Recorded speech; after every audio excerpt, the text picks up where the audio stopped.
Doctor Baba Saheb Ambedkar open university.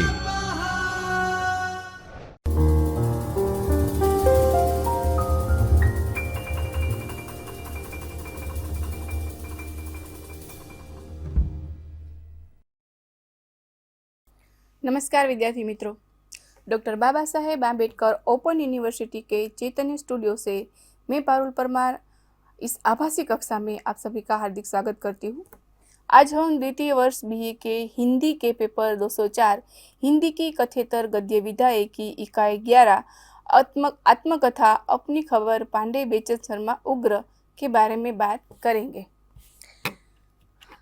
इस इकाई को पढ़ने के बाद आप हिंदी साहित्य की विधा आत्मकथा का अर्थ एवं स्वरूप को जान सकेंगे, हिंदी साहित्य में आत्मकथा के विकास को जान सकेंगे, पांडे बेचन शर्मा उग्र जी का जीवन परिचय एवं साहित्यिक परिचय की जानकारी प्राप्त कर सकेंगे। अपनी खबर आत्मकथा की विषय वस्तु कथा वस्तु को जान सकेंगे। प्रस्तावना के तौर पर साहित्य के आधुनिक काल की शुरुआत सन 1850 से मानी जाती है। आधुनिक काल पिछली 2 सदियों में विकास के अनेक पड़ावों से गुजरा है, जिसमें गद्य तथा पद्य में अलग अलग विचारधाराओं का विकास हुआ। जहां काव्य में इसे छायावादी युग, प्रगतिवादी युग, प्रयोगवादी, इसी प्रकार गद्य में इसको भारतेंदु युग, द्विवेदी युग, रामचंद्र शुक्ल युग व प्रेमचंद युग तथा अद्यतन युग के नाम से जाना जाता है। आधुनिक युग के गद्य साहित्य में अनेक ऐसी साहित्यिक विधाओं का विकास हुआ जो पहले या तो थी ही नहीं या फिर इतनी विकसित नहीं थी कि उनको एक साहित्यिक विधा के अलग रूप में नाम दिया जाए। धीरे धीरे डायरी, यात्रा विवरण, आत्मकथा, रूपक, रेडियो नाटक, पटकथा लेखन आदि के हिंदी साहित्य में विकास को देखकर एक स्वतंत्र विधा का दर्जा प्राप्त हुआ। आत्मकथा भी इन्हीं हिंदी साहित्य की स्वतंत्र एवं विकसित गद्य विधा है। इसका विकास भी आधुनिक काल के भारतेंदु युग से ही हुआ। अब हम आत्मकथा का अर्थ और स्वरूप को जाने तो आत्मकथा लेखन में लेखक के द्वारा कही गई बातों पर विश्वास करते हुए उसको सच माना जाता है, क्योंकि उसके लिए लेखक स्वयं साक्षी एवं जिम्मेदार होता है। आत्मकथा लेखन आत्मकथाकार के जीवन के व्यक्तित्व, उद्घाटन, ऐतिहासिक तत्वों की प्रामाणिकता तथा उद्देश्यों के कारण महान होता है। आत्मकथा का उद्देश्य लेखक द्वारा स्वयं का आत्मनिर्माण करना, आत्म परीक्षण करना तथा उसके साथ अतीत की स्मृतियों को पुनः जीवित करना होता है। आत्मकथा लेखक इसके द्वारा आत्मांकन, आत्मपरिष्कार तथा आत्मोन्नति भी करना चाहता है। आत्मकथा के लिए अंग्रेजी में ऑटोबायोग्राफी शब्द प्रचलित है, जबकि लेखक स्वयं के जीवन का क्रमिक ब्यौरा प्रस्तुत करता है तो उसे आत्मकथा कहा जाता है। आत्मकथा को परिभाषित करने से पहले इस शब्द की उत्पत्ति एवं अर्थ को जान लेना चाहिए। आत्म शब्द यह आत्मन शब्द से उत्पन्न हुआ है। इसका अर्थ होता है स्वयं का। आधुनिक हिंदी शब्दकोश में आत्मकथा शब्द स्त्रीलिंगी संज्ञा में लिया जा रहा है। बच्चन जी कहते हैं कि आत्मकथा लेखन की वह विधा है जिसमें लेखक ईमानदारी से आत्म परीक्षण करता हुआ अपने देश, काल, परिवेश एवं सामंजस्य अथवा संघर्ष के द्वारा अपने को विकसित एवं प्रस्थापित करता है। साहित्य में आत्मकथा किसी लेखक द्वारा अपने ही जीवन का वर्णन करने वाली कथा को कहते हैं। यह संस्मरण से मिलती जुलती लेकिन भिन्न है। जहाँ संस्मरण में लेखक अपने आसपास के समाज, परिस्थितियों एवं घटनाओं के बारे में लिखता है, वहाँ आत्मकथा में केंद्र लेखक स्वयं होता है।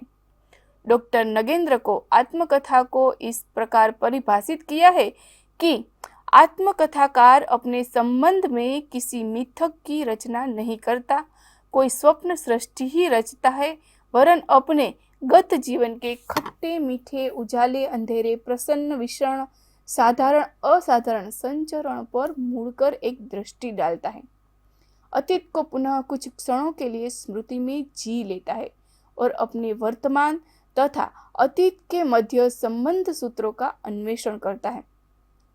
आत्मकथा का अर्थ और स्वरूप जानने के बाद हिंदी साहित्य में आत्मकथा के बारे में हम बात करें तो भारतेंदु युग हिंदी गद्य के बहुमुखी विकास का युग है।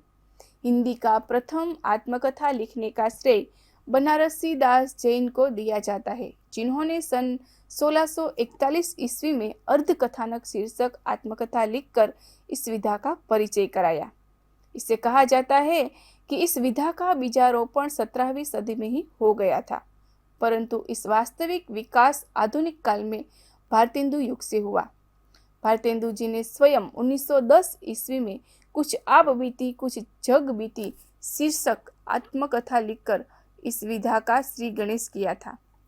प्रताप नारायण मिश्र, सुधाकर द्विवेदी, दयानंद सरस्वती, अत्यानंद अग्निहोत्री, अंबिकादत्त व्यास तथा स्वामी श्रद्धानंद इस युग के प्रमुख आत्मकथाकार हैं। इसके बाद द्विवेदी युग में स्वयं महावीर प्रसाद द्विवेदी ने आत्मकथा शीर्षक लिखकर इस विधा पर अपनी कलम चलाई तथा इसे विकसित रूप प्रदान किया। इसके पश्चात परमानंद द्वारा लिखित आप बीती, रामप्रसाद बिस्मिल की मैं क्रांतिकारी कैसे बना आदि आत्मकथाएं प्रकाशित हुई। द्विवेदी युग के अन्य आत्मकथाकारों में इंद्र विद्या वाचस्पति, भवानी दयाल सन्यासी आदि के नाम विशेष महत्व के हैं। द्विवेदी युग के पश्चात बाबू श्याम सुंदर दास की मेरी आत्मकहानी तथा प्रेमचंद द्वारा संपादित पत्रिका हंस का आत्मकथा विशेषांक सन 1932 में प्रकाशित हुआ। इसके पश्चात डॉक्टर राजेंद्र प्रसाद, राहुल सांकृत्यायन, विनोद शंकर व्यास, वियोगी हरि, पांडे बेचन शर्मा उग्र, यशपाल वृंदावनलाल वर्मा, डॉक्टर नगेंद्र, रामदरस मिश्र, भीष्म साहनी, बाबू गुलाबराय, सेठ गोविंद दास, देवराज उपाध्याय, हरिभाव उपाध्याय, हरिवंशराय बच्चन आदि विद्वानों ने आत्मकथा की रचना करके इस विधा को विकसित और तीव्र गति प्रदान की। छायावादोत्तर काल में जीवन साहित्य के समान इस युग में आत्मकथा लेखन की प्रवृत्ति भी पर्याप्त बलवती रही। साहित्यिक, सामाजिक, राजनीतिक आदि विभिन्न क्षेत्रों के व्यक्तियों ने अपनी आत्मकथाएं लिखकर इस विधा को समृद्ध किया। आधुनिक काल के पहले 3 कालखंडों की तुलना में इस कालखंड में साहित्यकारों की आत्मकथाएं अधिक संख्या में प्रकाशित हुई। कवियों, कथाकारों, आलोचकों आदि सभी ने अपनी अपनी आत्मकथाएं लिखी। हरिभाव उपाध्याय की आत्मकथा साधना के पथ पर में लेखक ने सन 1892 से 1995 तक के जीवनानुभवों की लिपिबद्ध किया है। राहुल सांकृत्यायन की आत्मकथा 5 खंडों में मेरी जीवन यात्रा शीर्षक से प्रकाशित हुई। स्वामी सत्यदेव परिव्राजक की आत्मकथा स्वतंत्रता की खोज में निर्धन तथा नेत्रहीन व्यक्ति की कथा है। 1947 के बाद आत्मकथा का विकास और अधिक हुआ। यशपाल की आत्मकथा सिंहावलोकन का प्रकाशन लखनऊ से 3 खंडों में हुआ।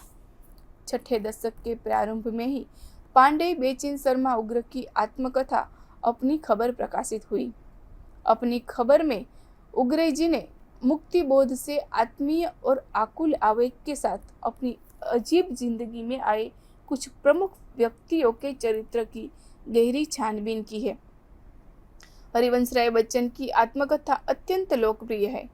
आत्मकथा का प्रथम खंड क्या भूलूं क्या याद करूं 1969 में प्रकाशित हुआ। मोहनदास नेमिष राय अपने अपने पिंजरे, ओम प्रकाश वाल्मीकि की जूठन, मैत्रेयी पुष्पा की कस्तूरी कुंडल बसे, तुलसीराम की मुर्दैया और मणिकर्णिका, शिवराज सिंह बेचैन की मेरा बचपन मेरे कंधों पर आत्मकथाएं इस क्षेत्र में महत्वपूर्ण पहल है। अब हम उग्र जी का जीवन परिचय प्राप्त करें तो पांडे बेचैन शर्मा उग्र का जन्म सन 1900 में उत्तर प्रदेश के मिर्ज़ापुर जिले के चुनार नामक कस्बे में हुआ था।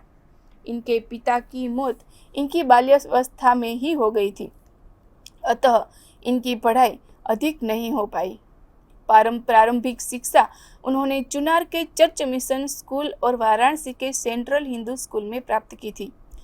छोटी उम्र में ही इन्होंने रामलीला मंडलियों के साथ देश के अनेक भागों की यात्रा की, जिससे जीवन की वास्तविक पाठशाला में ही उनको असली शिक्षा प्राप्त हुई। इस यात्रा में ही इन्होंने जीवन को निकट से देखा, परखा और विविध अनुभव हासिल किए। पांडे बेचैन शर्मा स्वभाव से अलमस्त और मनमोजी थे। सन 1920 से पांडे बेचैन शर्मा उग्र आज दैनिक में लिखने लगे, जिससे इनके पत्रकार जीवन का प्रारंभ हुआ।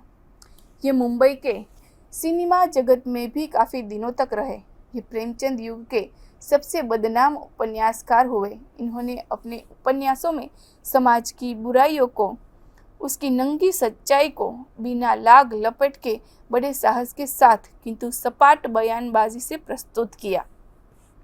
सन 1967 दिल्ली में उग्र जी का देहांत हुआ। ये था उनका जीवन।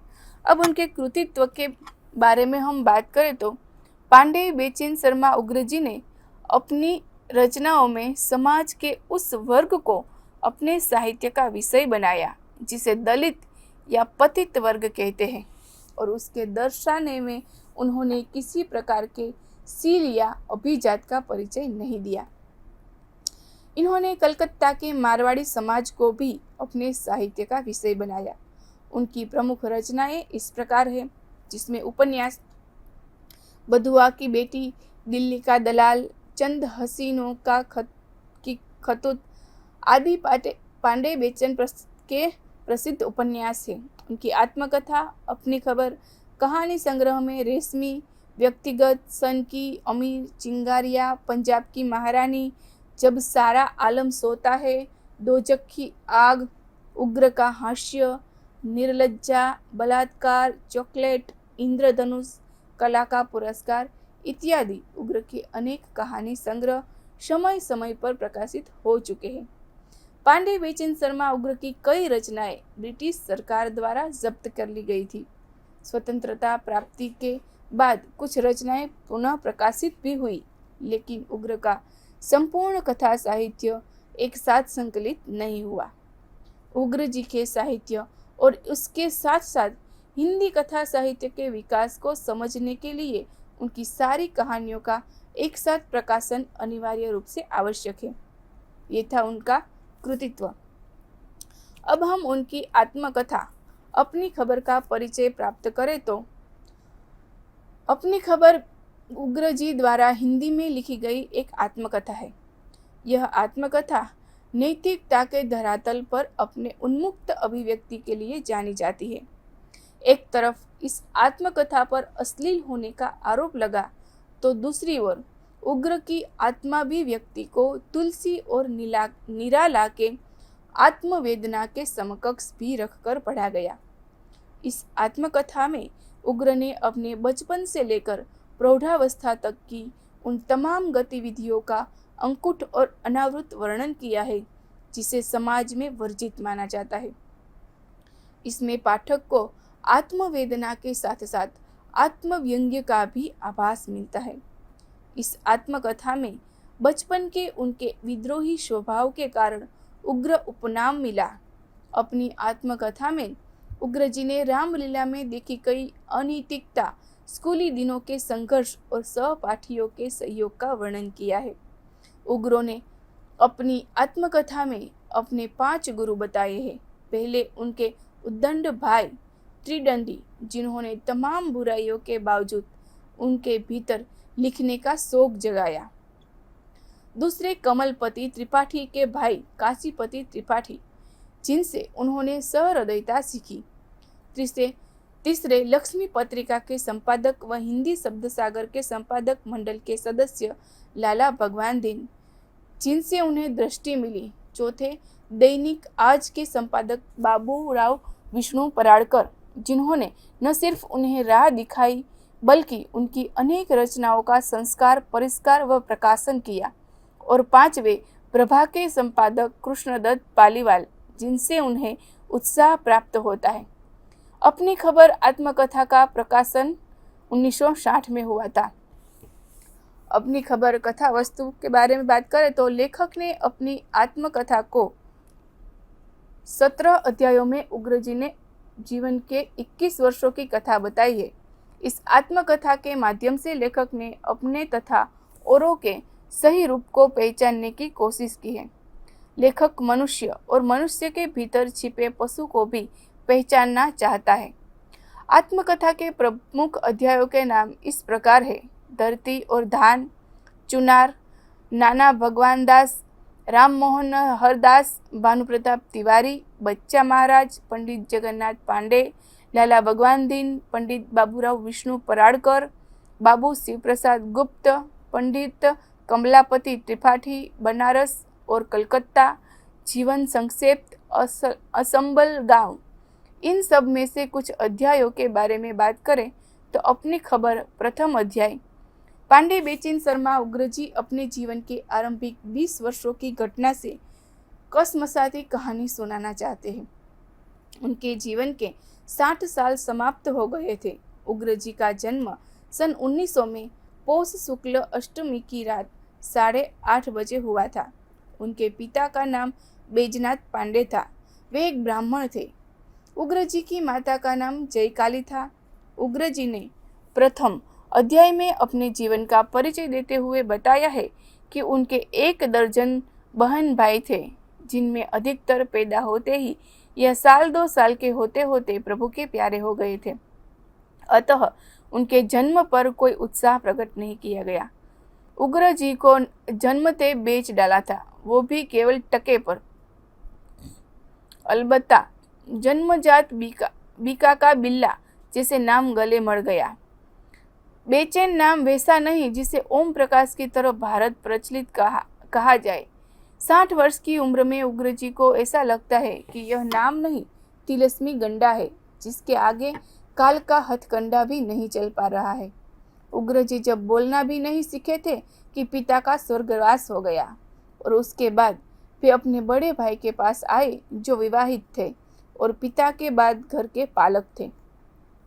उग्रजी अपनी इस आत्मकथा में उस गली की भी कहानी बताते हैं जहां उन्होंने जन्म लिया था। सुदूरपुर मोहल्ले की एक गली, बम्बन टोली गली में 2-3 घरों को छोड़ बाकी खाते पीते एकाध तो पूंजी वाले भी थे, और एक उग्रजी शानदार भिखारी सड़क पर कपड़े फैलाए गलियों में हाथ पसारकर भीख मांगता है, और लोग ब्राह्मण जानकर उन्हें घर भीख पहुंचा जाते हैं। यह कथा 55 वर्ष पूर्व की थी। तभी कथा कथित सनातन धर्म का नाश उसी के अनुगामियों ठेकेदार ब्राह्मणों द्वारा हो चुका था। उग्रजी को ब्राह्मण ब्राह्मणी से शूद्र शूद्राणी अधिक आकर्षक जान पड़ते थे। एक बार जब एक वेश्या का प्रवेश उग्रजी के घर हुआ था, मोहल्ले के आधे दर्जन मनचले ब्राह्मण युवक उस वेश्या को मिलने उग्रजी के यहाँ आ जमते थे। उग्रजी को यह पसंद नहीं था। उग्रजी का भाई नशा भी करता था और घर के सभी सदस्यों को मारता। भाई का यह आचरण उग्रजी को पसंद नहीं था। जब उग्रजी ने पढ़ना शुरू किया तब उन्होंने अपने एक मित्र की हनुमान चालीसा चुरा ली थी। धीरे धीरे वे रामलीला मंडली में जुड़े। इस प्रकार प्रथम अध्याय में उग्रजी अपने जीवन के जन्म तथा बाल्यावस्था का वर्णन करते हैं।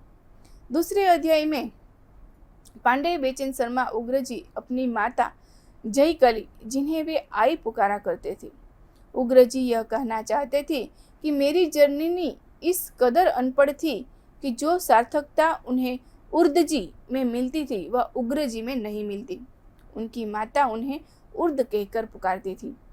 उग्रजी को अपनी माता से पता चलता है कि उनके पिताजी चुनार के खासे धनिक वणिक बिहारी साहू के राम मंदिर में वैतनिक पुजारी थे। उन्हें क्षय रोग से उनकी मृत्यु हो गई थी। पिताजी की मात्र एक झलक उग्रजी की आंखों में है। उग्रजी 16 वर्ष के थे तब भी उनकी माँ उन्हें मारने को ललकती थी। उग्रजी की आई क्रोधिनी थी, साथ ही परम भोली भी थी।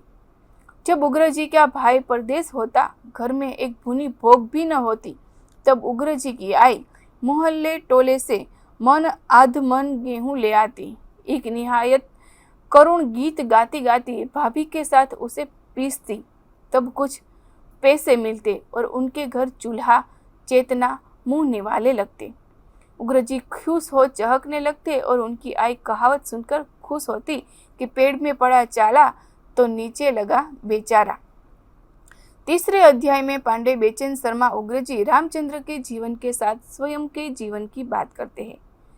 उग्रजी कहते हैं, रामचंद्र भगवान अयोध्या नगरी में पैदा हुए थे, जो पवित्र तीर्थ मानी जाती है। मैं चुनार में पैदा हुआ, जो काशी के कलेजे और गंगा तट पर होकर भी त्रिशंकु की साया में होने से तीर्थ नहीं है। प्रस्तुत अध्याय उग्रजी अपने जन्म स्थान चुनार का वर्णन करते हैं। भले ही चुनार तीर्थ का स्थान नहीं है, फिर भी चुनार उन्हें अयोध्या और साकेत से भी अधिक प्रिय है। उग्रजी कहते हैं, सारी अयोध्या में जितने गढ़े गढ़ मंदिर मूर्तियां है, उतनी और चरणादि चुनार की अनपढ़ पर्वतीय विभूति के बाएं चरण की सबसे छोटी अंगुली के नाखून से निकाली जा सकती है। प्रस्तुत अध्याय का अभिप्राय यह है कि महाकवि ने जिस अयोध्या का वर्णन किया है, वस्तुतः आज का नहीं त्रेता युग का है। फिर भी उसकी सफाई, रोशनी, छिड़काव, जनता को तरह तरह से सुख पहुंचाने का सक्रिय निश्चय आज के कलकत्ता, बंबई ही नहीं बल्कि लंदन, न्यूयॉर्क के म्यूनिसिपल कॉरपोरेशन के आगे आज भी प्रसन्न चुनौती जैसा है। उसके बाद अध्याय की बात करें तो नामा भगवान दास।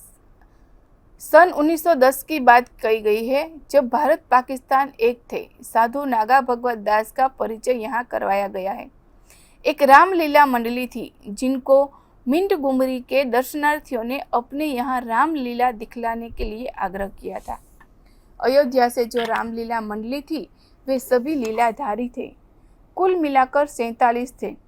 असल में ये लीलाधारी नागा महंत भगवान दास महाराज की जमाता थी। साथ में एक घोड़ा भी था, जो महंत भगवान दास जी का था। भगवत दास जी एक आंख से काने थे। साधु जमात और रामलीला मंडली की मूर्तियों की सम्यक आर्थिक व्यवस्था महंत भगवान दास के ही हाथों में थी। मिल्ट कुमारी के भक्तों ने रामलीला भूमि के निकट ही मंडली वालों के ठहरने की व्यवस्था की थी। उग्रजी और उनके बड़े भाई साहब भी इसी मंडली में काम करते थे। महंत भागवत दास हिम्मत वाले, जीवट वाले साधु महात्मा थे। तभी तो सन 1910 ईस्वी में सीमांत प्रदेश के विख्यात शहर बन्नू में जाकर रामलीला दिखाने की जरूरत की। उन्होंने बन्नू में अनेक सरहदी सौगात संग्रह करके कारण उग्रजी और उनके बड़े भाई चुनार लौट आए। उग्रजी के आग्रह करने पर भी उनके मझले भाई और माताजी ने चुनार आना स्वीकार नहीं किया। इसके बाद एक अलग अध्याय की बात करें तो राम मनोहर दास। इस अध्याय से उग्रजी ने मंडली को छोड़कर जब चुनार वापस आए, वहां से लेकर राम मनोहर दास की मंडली में शामिल होने तक का वर्णन किया है। उग्रजी जब चुनार आए, फिर अयोध्या से मझले भाई श्री चरण पांडे उर्फ सियाराम दास ने उन्हें पत्र दिया था कि वह इन दिनों महंत राम मनोहर दास की मंडली में है। महंत जी मालदार थे, साथ ही भगवत दास खानिया से कहीं उदार। उग्रजी ने भाई के आग्रह पर राम मनोहर दास की मंडली में जुड़ जाते हैं। उसके बाद एक अध्याय है भानु प्रताप तिवारी और बच्चा महाराज। पांडे बेचैन शर्मा उग्रजी ने अपनी आत्मकथा में भिन्न भिन्न अध्यायों में अपने जीवन से जुड़े व्यक्तियों का भी साथ साथ वर्णन किया है। इस अध्याय में उग्रजी ने भानु प्रताप तिवारी की बात कही है। अब जब उग्रजी 7 वर्ष के थे, वे 60 के रहे होंगे। भानु प्रताप तिवारी का प्रभाव उग्रजी पर सारे जीवन रहा। बचपन से ही उग्रजी के मोहल्ले में 2 हस्तियां ऐसी थी जिनका प्रभाव उन पर सारे जीवन रहा। एक तो भानु प्रताप तिवारी और दूसरे महादेव मिश्र उर्फ बच्चा महाराज। बच्चा महाराज 40 की उम्र के थे जब उग्रजी 7 बरस के थे। जब पांडे बेचैन शर्मा उग्र 14 साल के थे, वे रामलीला मंडली से छुट्टी मनाने बड़े भाई के संग चुनार गए थे। इस बार जब उग्रजी घर पर आए तो कहीं उन्हें ऐसा लगा कि उनका सौभाग्य जागा है, क्योंकि उनके चाचा और चाची ने उन्हें गोद लेने का निर्णय किया था। उग्र जी के चाचा ने उनकी शिक्षा दीक्षा का निर्णय किया। फलतः 14 वर्ष में चुनार के चर्च मिशन स्कूल में उनका नाम 3rd क्लास में लिखाया गया। 6th क्लास में आए तब उनके चाचा को एक सुंदर सा पुत्र पैदा हुआ। सो उग्र जी का पुनः गैर जिम्मेदार भाई के पास जाना पड़ा। फीस की कमी, कपड़ों की कमी, राशन की कमी। उग्र जी बताते हैं कि उनके 5 गुरु थे। उन 5 में एक उनके ज्येष्ठ भाई को भी मानते थे। फिर काशीपति त्रिपाठी, लाला भगवान दीन और विष्णु पराड़कर के शुभ नाम है। उग्र जी ने चाचा से कहकर पुनः स्कूल आरंभ की। एक दिन गांधी जी के जन्मदिवस पर स्कूल के हॉल में सभा हुई थी। वहीं पर उग्र जी ने महात्मा जी पर एक तुकबंदी पड़ी थी। तब तालियों की गड़गड़ाहट सभा में, और दूसरे ही दिन पांडेय बेचैन शर्मा उग्र हिंदू स्कूल में मानवीय कवि उग्र जी को द्वितीय पुरस्कार प्राप्त हुआ था। इन्हीं घटनाओं के निकट उग्र जी का परिचय कमलापति त्रिपाठी, लक्ष्मी नारायण मिश्र, लाला भगवान दीन से परिचय हुआ। उसके बाद एक और अध्याय है जिनका नाम है बनारस और कलकत्ता। इस अध्याय में उग्र जी ने अपने चुनार से जब वे बनारस पढ़ने गए उसका वर्णन किया है। जब वे बनारस पढ़ने गए तब अपने सामाजिक स्टेटस पर बड़ा ही लज्जित जैसा महसूस किया था। बनारस, फिर उग्र जी कलकत्ता चले गए। कलकत्ता जाकर उग्र जी को लगा कि राष्ट्रीय रण के इस मौके पर कलकत्ता में अकारण ही आ गए। उन्हें पुनः बनारस ही लौट जाना चाहिए। बनारस में तो फिर भी उनका व्यक्तित्व विकास रहा था, लेकिन कलकत्ता में तो उग्र जी नौकरी करने के भी काबिल नहीं थे। तभी विश्वनाथ जी ने उन्हें बनारस बुला लिया था। ये था आत्मकथा का कथासार, जिसमें उग्र जी ने अपने जीवन को अपने शब्दों में उजागर किया है। इस पूरी इकाई को पढ़ने के बाद सार रूप हम कह सकते हैं कि आत्मकथा लेखन की शुरुआत भारतेंदु युग से मानी जाती है। पांडेय बेचैन शर्मा उग्र प्रेमचंद युग के उपन्यासकार हैं।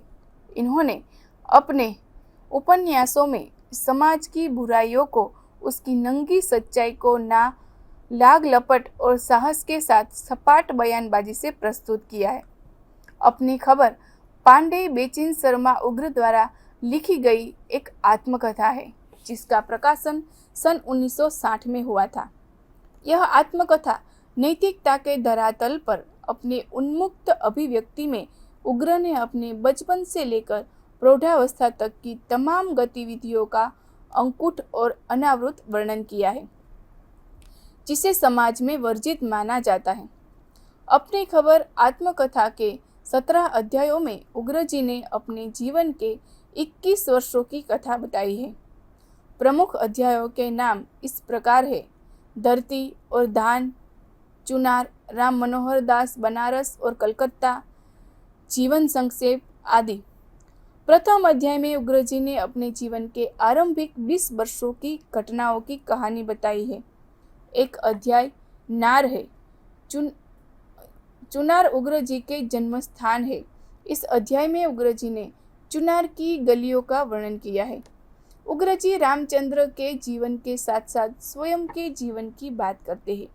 उग्र जी कहते हैं, रामचंद्र भगवान अयोध्या नगरी में पैदा हुए थे, जो पवित्र तीर्थ मानी जाती है। मैं चुनार में पैदा हुआ, जो काशी के कलेजे और गंगा तट पर होकर भी त्रिशंकु की साया में होने से तीर्थ नहीं है। प्रस्तुत अध्याय उग्र जी अपने जन्म स्थान चुनार का वर्णन करते हैं। आगे के अध्याय में उन व्यक्तियों का उल्लेख करते हैं जिनका उनके जीवन में प्रभाव रहा है, जैसे नागा भागवत दास, राम मनोहर दास, भानु प्रताप तिवारी, बच्चा महाराज, पंडित जगन्नाथ पांडे और लाला भगवान दीन। इन सभी का वर्णन अलग अलग अध्यायों में मिलता है। इनके नामों के शीर्षक से ही अध्यायों का नाम भी रखा गया है। जीवन संक्षेप अध्याय में उग्र जी ने बताया कि सन 1921 ईस्वी में जेल से आने के बाद उग्र जी कहानियाँ, कविताएं, गद्य काव्य, व्यंग्य और विनोद बराबर लिखते थे। तो ये थी आत्मकथा अपनी खबर, जिसके लेखक है पांडे बेचैन शर्मा उग्र, जो हमारे द्वितीय वर्ष के पेपर HNDM 204 की है, जिसको हम यहाँ पूर्ण करते हैं। फिर मिलेंगे एक नई इकाई के साथ, तब तक के लिए धन्यवाद। स्वाध्यायः परमः